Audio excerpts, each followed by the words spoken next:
do nosso seminário. Distribuição e metabolização de fármacos. O processo de distribuição é aquele que leva o fármaco do seu local de absorção até o seu local de ação.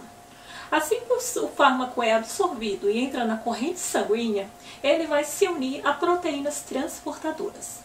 A principal dessas proteínas é a albumina, que levará principalmente fármacos ácidos até o local de ação, que são os órgãos e os tecidos. Várias coisas podem influenciar nessa distribuição do fármaco, como por exemplo a estabilidade, o pH do sangue, pH do fármaco, a afinidade entre as moléculas transportadoras e o fármaco, outros fatores também como a idade do paciente, a patologia e fatores genéticos. Já o processo de metabolização do fármaco ocorre principalmente no fígado, no pulmão, nos rins e nas glândulas suprarrenais. O objetivo da metabolização do fármaco é tornar alguns fármacos ativos, também torná-los mais hidrossolúveis a fim de que sejam eliminados. Para transformar o fármaco e deixá-lo mais hidrossolúvel, ele sofre metabolização de duas fases, fase 1 e fase 2. Todo fármaco que sofrer metabolização de fase 2 significa que ele sofreu metabolização de fase 1. Só que nem todos os fármacos sofrerão a metabolização de fase 2. Veremos isso muito melhor logo à frente com os meus colegas. Em concentrações terapêuticas do plasma, muitos fármacos encontram-se principalmente na forma ligada. A fração de um fármaco livre em solução aquosa pode ser menor a 1%, estando o restante associado a proteínas plasmáticas. A porção livre do fármaco é que constitui a forma farmacológica ativa.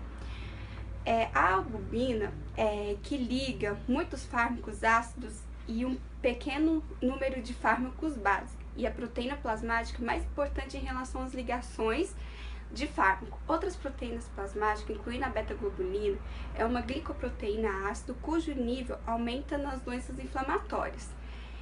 Também foram implicadas nas ligações de determinados fármacos básicos, como a quinina. A quantidade de ligações de um fármaco às proteínas depende de 3 fatores: a concentração de um fármaco, sua afinidade pelo sítio de ligação e a concentração da proteína.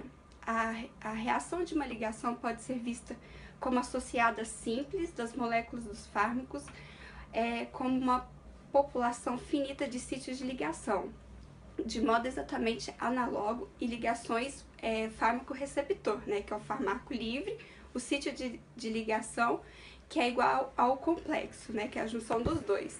Para a maioria dos fármacos, a concentração plasmática total necessária para que haja um efeito clínico é menor do que 1,2 milimol por litro, assim como as doses terapêuticas usadas normalmente o sítio de ligação estão longe de estar saturado e a concentração do fármaco livre. Nessas condições, a fração ligada não depende da concentração do fármaco. Quando se adiciona mais fármaco ao plasma, ocorre um aumento de concentração da porção livre desproporcionalmente. O sítio de ligação na albumina plasmática ligam a muitos fármacos diferentes, podendo assim haver competições sobre eles.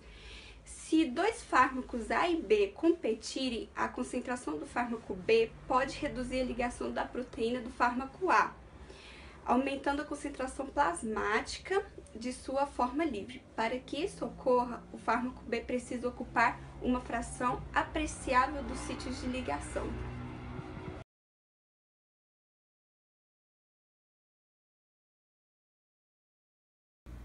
Distribuição dos fármacos no organismo.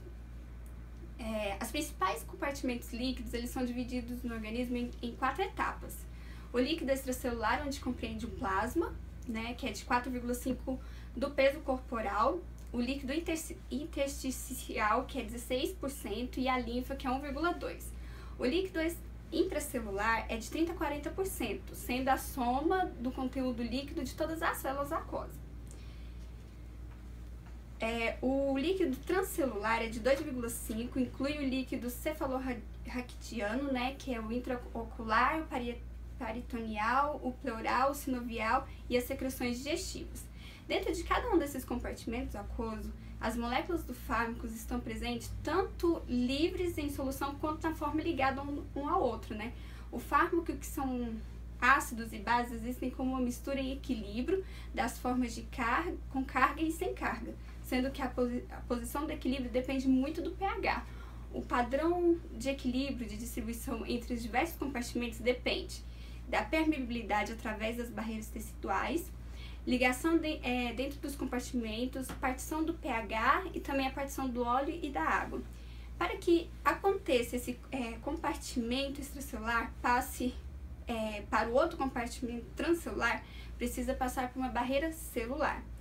O hematoencefálico é um exemplo de grande importância a essa barreira, que ela consiste na camada contínua de endotenciais unidas por junção e oclusão e cercadas por pericídios. A barreira hemoencefálica é um termo coletivo, é um sistema complexo de barreira, que é tipo um filtro, metabólica, físicas e de transporte. Mantém o ambiente físico e estável. O volume da distribuição é definido como um volume líquido necessário para conter a quantidade total do fármaco no organismo, na mesma concentração presente no plasma. Os fármacos confinados ao compartimento plasmático, temos como exemplo a heparina, que é uma molécula muito grande para atravessar, né, a parede dos capilares com facilidade. Devido a isso, ficam confinados no plasma. A retenção de um fármaco no plasma após uma dose única reflete como forte ligação nas proteínas plasmáticas. No entanto, a ligação livre do fármaco ao líquido intersticial, eles têm um efeito farmacológico, né? A ligação dos fármacos fora do compartimento plasmático, ou seja, participação na gordura, aumenta o volume acima do conteúdo da água corporal. Consequentemente, existem fármacos com maior do que o volume total da água corporal, como a morfina, por exemplo. Tais fármacos não são removidos do organismo com eficiência pela hemodiálise, que é inútil no tratamento de superdosagem com esses agentes.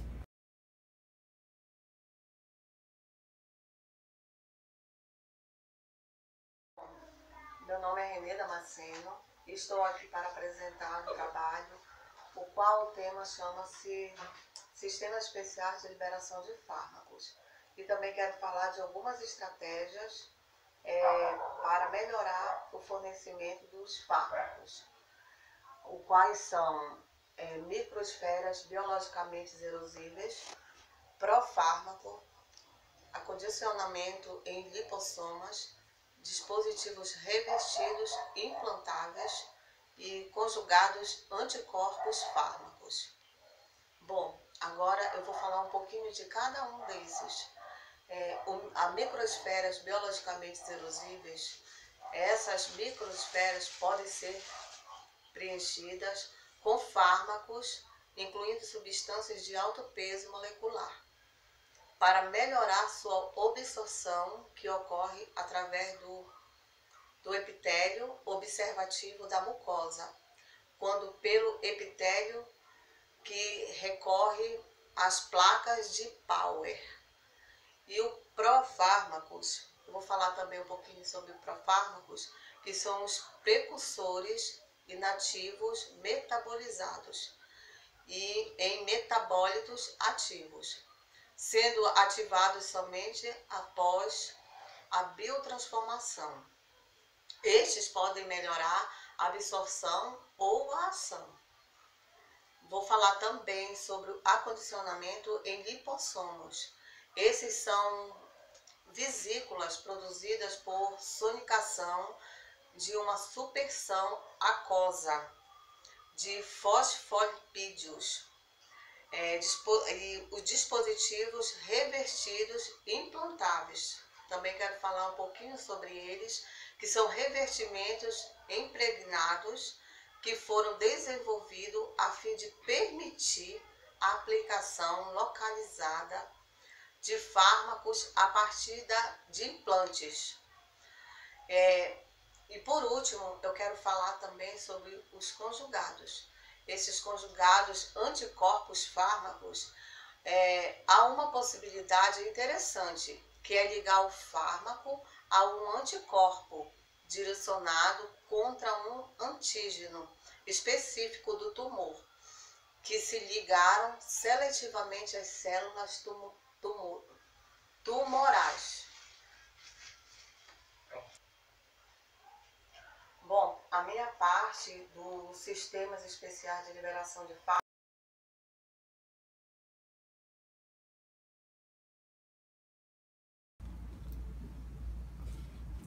O metabolismo dos fármacos envolve dois tipos de reações bioquímicas, a fase 1 e a fase 2. A fase 1 é catabólica e muitas vezes o produto dessa reação é mais ativo do que a substância original.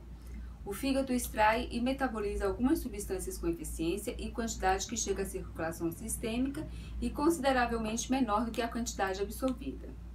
Sistema monooxigenase P450, as enzimas do citocromo P450 são hemoproteínas, abrangendo uma grande família de enzimas relacionadas distintas.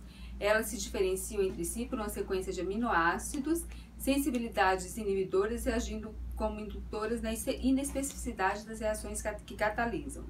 Os diferentes pontos da família apresentam especificidades de substratos distintas, mas frequentemente sobrepõem com algumas enzimas atuando no mesmo substrato, em velocidades diferentes. A purificação das enzimas P450, clonagem do DNA, complementam formas e bases de classificação atual pela sequência de aminoácidos. Foram descritas 74 famílias de genes de CYP, sendo 3 principais, CYP1, 2 e 3. Estão envolvidas no metabolismo de fármacos do fígado humano. A oxidação dos fármacos pelo sistema monooxigenase P450 requer fármacos substratos com FH, enzima P450, oxigênio molecular e o NADPH. É uma flavoproteína. O mecanismo envolve um ciclo complexo, mas o resultado final da reação é bem simples. A adição de um átomo de oxigênio a um fármaco para formar um agrupamento de hidroxila, enquanto o fármaco oxigênio é convertido em água. P450 é a variação biológica. Existem variações importantes entre as espécies e expressão e na regulação de enzima P450. Temos como vias de ativação pelas quais determinados dos animais heterociclas da dieta, formados quando a carne é cozida. Originam produtos genotóxicos da reação dos fármacos que envolvem a P450. Muitos fármacos são realizados no plasma, pulmão e intestino. A região da hidrólise não envolve as enzimas microsomáticas e hepáticas, mas em muitos tecidos ocorre no plasma, tendo as ligações de éster quando do tipo amido e são suscetíveis à hidrólise. As reações de redução muito menos comum do que a oxidação. Algumas são muito importantes, como por exemplo a varforma é inativa pela conversão de cetona para um grupo de hidroxila CYP2A6. Está dando continuidade ao nosso trabalho, que é sobre a metabolização e a eliminação dos fármacos. Eu quero estar dando ênfase à esteroatividade e à inibição da P450. Para entendermos isso, é necessário que saibamos que os fármacos, eles são xenobióticos, ou seja, são elementos químicos diferentes, estranhos para o nosso corpo. Então, o nosso organismo, ele vai fazer de tudo para expulsar esses elementos. Então, é aí que entra o papel das enzimas, ou seja, é necessário que haja uma transformação para que as enzimas dessa fase adicionem um agrupamento, tornando esse elemento mais hidrofílico. Então, ela vai desencadear um papel, o qual a hidrofilidade desse elemento químico se torna capaz de ser eliminado. Eu vou dar um exemplo breve, que é da glutationa, que é uma molécula, né, que aumenta a hidrofilidade desse elemento. Ou seja, uma vez que ela é conjugada com o fármaco, ela altera a polaridade desse elemento químico, tornando ele, ou seja, fazendo com que ele seja capaz de ser filtrado pelos rins e depois eliminado. P450 é uma superfamília ampla e diversificada de proteínas responsáveis por oxidar um grande número de substâncias para torná-las mais polares e hidrossolúveis. As enzimas P450 realizam dois principais tipos de reações do metabolismo do fármaco, reações de catabolismo e anabolismo, e são são separadas por fases. Fase 1. São realizadas principalmente no fígado e são ditas catabólicas, exemplo, hidrólise, oxidação e redução. Fase 2. São anabólicas e envolve a conjugação com outros componentes, tornando, via de regra, os metabólicos em compostos inativos. Metabolismo de primeira passagem, pré-sistêmico. É necessário uma dose muito maior do fármaco quando administrado oralmente do que por via parental. Ocorrem grandes variações individuais na extensão do metabolismo de primeira passagem. Metabólicos farmacologicamente ativos. Um fármaco só se torna farmacologicamente ativo depois de metabolizado. O metabolismo pode alterar qualitativamente as ações farmacológicas de um fármaco. A aspirina inibe algumas funções das plaquetas e possui ação anti-inflamatória. Também existem alguns casos em que os metabólitos são responsáveis pela toxicidade.